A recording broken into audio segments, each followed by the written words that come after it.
শুরু করিতেছি মহান সৃষ্টিকর্তার নামে, যিনি পরম করুণাময় এবং অত্যন্ত দয়ালু। আজকে আমার সামনে যারা উপস্থিত আছেন আপনারা কালেঙ্গার মানুষ।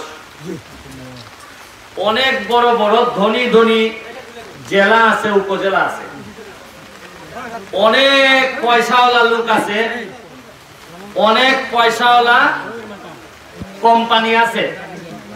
কিন্তু আপনি কি জানেন যে এদের কপালে একটা কালেঙ্গা বন নাই? আপনারা ভাগ্যবান এই কারণে আমার মাঝে মাঝে আপনাদেরকে দেখলে আমার হিংসা হয় যে শালার আমি এমপি হইয়া বাতাস খাই 2 নম্বর, আর আপনারা কালেঙ্গার বাতাস যে খাইছে এ তো একবারে কম ছিল, আমার থেকে 10 বছর বেশি বাদ। আর আমি ব্যারিস্টার হইয়া বিশ্বাস করতে না, নাক দিয়া বাতাস দিলে পেটে গিয়া গ্যাস্ট্রিক হয়। ঠিক আপনারা যে জায়গাতে আসুন, শুধু যে আপনারা বাতাস দেয় এটা না, সারা বাংলাদেশে আমি যখন বলি মাননীয় প্রধানমন্ত্রী আমারে জিজ্ঞেস করছে তোমার এখানে কি আছে, আমি বলছি যে মাননীয় প্রধানমন্ত্রী আমার এখানে রেমা কালেঙ্গা বন আছে, এটা রিজার্ভ ফরেস্ট। এখন 2টা পথ আছে।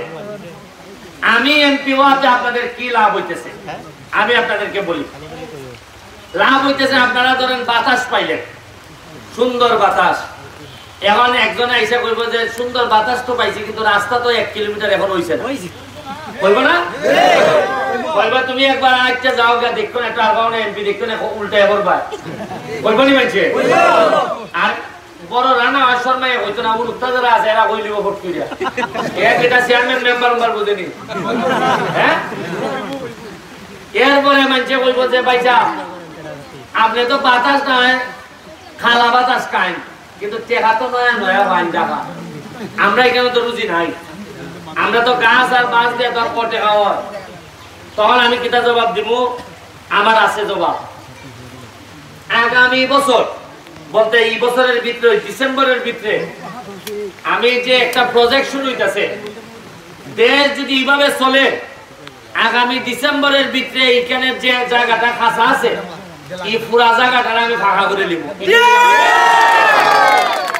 এতে এরপরই টাকা বইয়া আমি প্রেস কনফারেন্স করব। প্রেস কনফারেন্সে কইব যে আমি ব্যারিস্টার সুমন তোমরা দাওয়াত দিতাছি, দেখতে যাও দেখতে যাও। এই মাইতো না স্যার কালেঙ্গার কারেন্ট আহার দম লয় খালি বসে তাড়াতাড়ি তোমার শরীর হইছে কেন আস্তে আস্তে কারেন্টটা আস্তে আস্তে শরীর এমনি আইতো।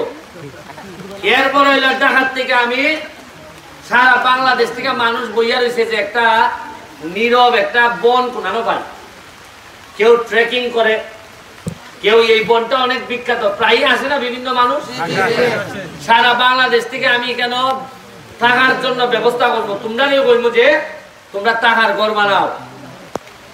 এরপরে হইলে এইখানে যদি যেমন তোমরা যদি এখন চন্ডী বাগানো যাও, চন্ডী মাজারও গিয়া দেখো সামান্য একটা যাত্রী সামনে বানাই দিছিলাম, প্রতিদিন শত শত মানুষ দেখবার লেগে।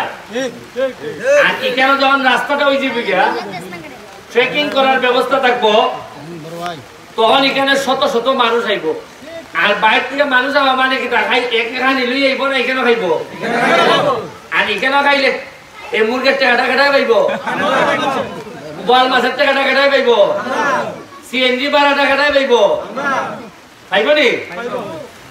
আর যদি লন্ডনে আয় পাউন্ড টাকাটাই পাইব, আমেরিকান যদি আয় ডলার টাকাটাই পাইব। এবার তো আমার একটিও দিতে হয় না, ওই বাইরে তোমার কাম হইতে না, এটা বলে দিচ্ছ তেমন কোনো অমন কোনো বড় কাম করছো না। তা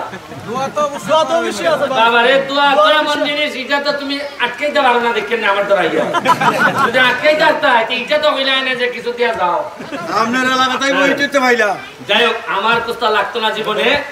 আল্লাহ আমারে আপনি যদি জিগাইন যে আপনার জীবনে আর কিতা ফাইতা বা কিতা হইতে চাই, আমি আল্লাহ আজিম নাজিব আমারে ৪৪ বছর বয়সে আপনারা 1 লাখ ভোট বেশি দিয়া জীবনে আমার এমপি বানাইছো।